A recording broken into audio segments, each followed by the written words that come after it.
दोस्तों, क्या आपने कभी सोचा है कि अंतरिक्ष में किसी बच्चे का जन्म हो सकता है या नहीं? और क्या आप जानते हैं कि हमारी पृथ्वी की रोटेशन स्पीड धीरे धीरे कम होती जा रही है? अगर एक दिन पृथ्वी घूमना पूरी तरह से बंद कर दे तो क्या होगा? आज के इस रोमांचक वीडियो में हम इन दोनों दिलचस्प सवालों का जवाब जानेंगे। अंतरिक्ष में बच्चे का जन्म मुमकिन है या नहीं, और अगर पृथ्वी का घूमना रुक जाए तो दुनिया कैसी दिखेगी? वीडियो को अंत तक जरूर देखिएगा, क्योंकि आपको ऐसी बातें जानने को मिलेंगी जो आपने पहले कभी नहीं सुनी होंगी। तो चलिए शुरू करते हैं।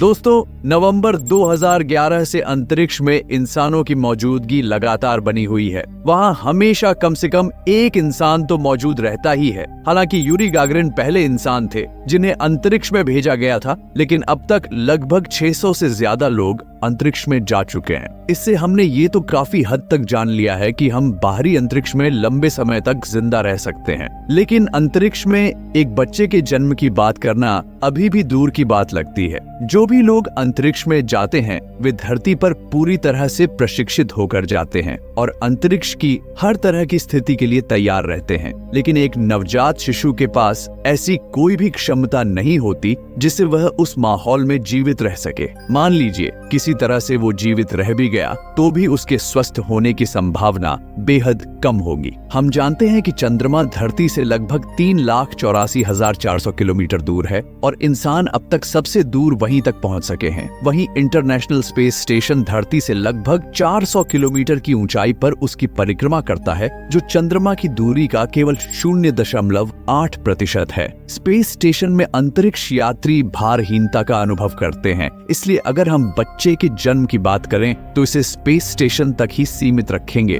बजाय इसे और कहीं दूर ले जाने के। दोस्तों, अंतरिक्ष में बच्चे का गर्भ धारण करना जितना आप सोचते हैं उससे कहीं ज्यादा मुश्किल है। सबसे पहले, अंतरिक्ष में गुरुत्वाकर्षण की कमी के कारण इंटीमेट होना काफी असहज हो सकता है। अगर किसी तरह इम्प्लांटेशन हो भी जाए तो समस्या यही खत्म नहीं होती, क्योंकि इंसानी स्पर्म को अंडे तक पहुंचने के लिए गुरुत्वाकर्षण की जरूरत होती है, जिससे अंतरिक्ष में अंडे का फर्टिलाइज होना और भी चुनौतीपूर्ण हो जाता है। अब मान लीजिए फर्टिलाइजेशन सफल हो जाता है तो भी मां के शरीर से भ्रूण तक तरल पदार्थों का सही प्रवाह न होने की वजह से भ्रूण का विकास और बच्चे के रूप में परिपक्व होना बेहद कठिन हो जाएगा। बच्चे के जन्म के बाद भी मोशन सिकनेस उसके स्वस्थ विकास में बड़ी रुकावट बनेगी। अंतरिक्ष में जीरो ग्रेविटी के कारण हमारे आंतरिक कान में मौजूद फ्लूइड, जो हमारे शरीर में संतुलन बनाए रखने में मदद करता है, इधर उधर तैरने लगेगा। इसका असर अंतरिक्ष में पैदा हुए बच्चों पर तब ज्यादा महसूस होगा जब वे पृथ्वी पर लौटकर गुरुत्वाकर्षण का सामना करेंगे।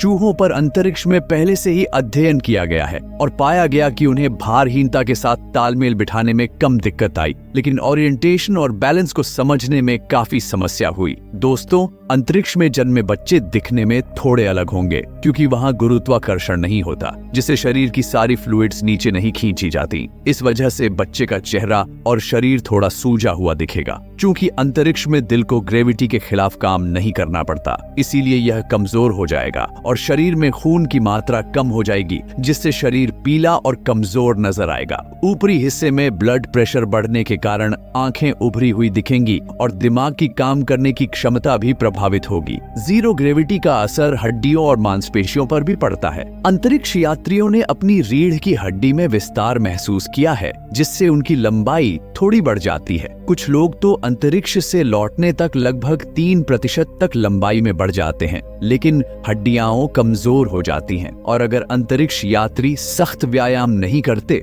तो वे मांसपेशियों और हड्डियों का वजन खो सकते हैं। ये स्थिति बच्चों के लिए और भी खतरनाक होगी, क्योंकि उन्हें रिकेट्स और अनियमित आकार की हड्डियों का खतरा होगा। अंतरिक्ष में पैदा होने वाले बच्चे कई बीमारियों का शिकार हो सकते हैं और यहाँ तक कि अगर उनका जन्म हो भी जाए तो उनके लंबे समय तक जीवित रहने की संभावना कम होगी। अब बात करते हैं पृथ्वी की रोटेशन की। दोस्तों, क्या आप जानते हैं कि हमारी पृथ्वी की रोटेशन स्पीड धीरे धीरे कम हो रही है? अब जरा सोचिए, अगर एक दिन ऐसा हो कि पृथ्वी घूमना पूरी तरह से बंद कर दे तो क्या होगा? दोस्तों, हम जानते हैं कि हमारी पृथ्वी लगातार काउंटर क्लॉकवाइज डायरेक्शन में घूम रही है और यह लगभग 23 घंटे 56 मिनट में एक पूरा चक्कर लगाती है, लेकिन इसकी यह रोटेशन स्पीड धीरे धीरे कम होती जा रही है। अब जरा सोचिए, अगर हम 600 मिलियन साल पीछे जाएं, तो आपको उस समय के अजीब और डरावने जीव जंतु दिखेंगे और सब कुछ बहुत अलग लगेगा। आपको ऐसा लगेगा जैसे यह हमारा ग्रह नहीं बल्कि किसी एलियन का ग्रह हो। सबसे दिलचस्प बात तो ये है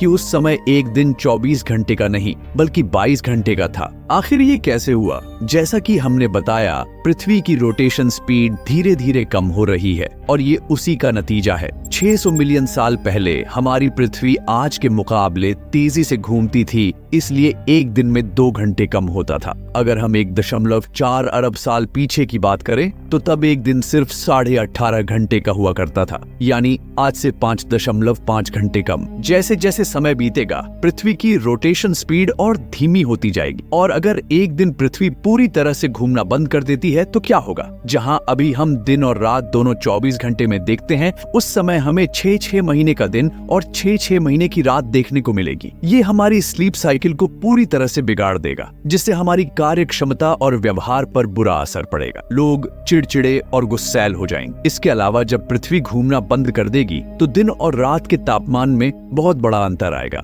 6 महीने तक लगातार धूप के कारण जबरदस्त गर्मी होगी और 6 महीने की अंधेरे की वजह से सर्दी बहुत ज्यादा बढ़ जाएगी। इस तापमान के फर्क की वजह से हवाओं का रुख भी बदल जाएगा। तेज हवाएं लंबे समय तक चलती रहेंगी और इसका हमारे इकोसिस्टम पर गहरा असर पड़ेगा। खेती और खाने के उत्पादन पर भी इसका सीधा असर दिखेगा और फूड सिक्योरिटी की समस्या बढ़ने की पूरी संभावना हो जाएगी। इसके अलावा पृथ्वी का चुंबकीय क्षेत्र न होने की वजह से और भी समस्याएं होंगी, जैसे कि नेविगेशन यानी दिशा निर्देश असंभव हो जाएगा। माइग्रेटरी बर्ड्स जो प्रवास करती हैं भी अपनी दिशा भटक जाएंगी। हालांकि पृथ्वी के घूमना बंद करने से एक फायदा जरूर होगा। हरिकेन, टाइफून और साइक्लोन जैसी घातक प्राकृतिक आपदाएं जो हर साल जान माल का नुकसान करती हैं, बंद हो जाएंगी। ये आपदाएं पृथ्वी के घूमने से बनने वाली कोरियोलिस फोर्स के कारण होती हैं और जब पृथ्वी घूमेगी ही नहीं